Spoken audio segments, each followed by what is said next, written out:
A Day in My Life as a Work From Home Mom Solo Parent Edition. Good day everyone! Here's a glimpse of my day wrapped in a 3-minute vlog. Today is Thursday and what a great day to start it off with greeting my chikitings a good morning. Holiday bukas kaya na-reschedule yung culinary class ko today at 2 in the afternoon kaya I'm managing my time the best way I can. Syempre, first things first, I have to send Jeff to school and someone left a comment nga kung how do I manage working from home on a graveyard shift, going to school and taking care of my son. Actually, I need to do a little sacrifice kapag schedule ng klase ko. Once a week lang naman and during these times yung tulog ko nasa 5 to 6 hours lang rin talaga. Hindi naman sabay-sabay lahat kaya inuuna kong ihatid si Jeff sa umaga tapos tinatapos ko ang trabaho ko from 7 a.m. hanggang 9 in the morning.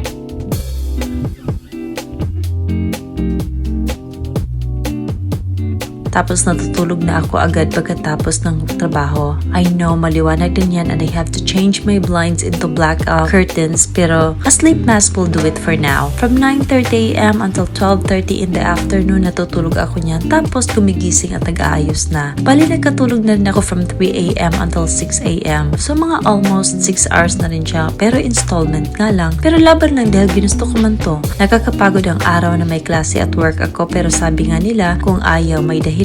Kung gusto, palaging merong paraan. So, ginawan ko ng paraan para ma-pursue ko talaga ang short course na to and it means I have to compromise my sleep once in a week. Dahil kulang ako sa tulog, I just grabbed some coffee along the way. Wala na rin akong oras kumain kaya kumuha na lang ako ng sliced bread sa bahay and kumain habang nagde-drive. Multitasking talaga yan dahil mas itutulog ko pa yung natitirang oras ko kaysa maghanda ng pagkain ko for my brunch. Napapasabak rin talaga tayo dahil minsan pinapaiyak tayo ng onions. Akala ko tigang na ako tamanhid. Papapaiyak pa rin pala. Charing.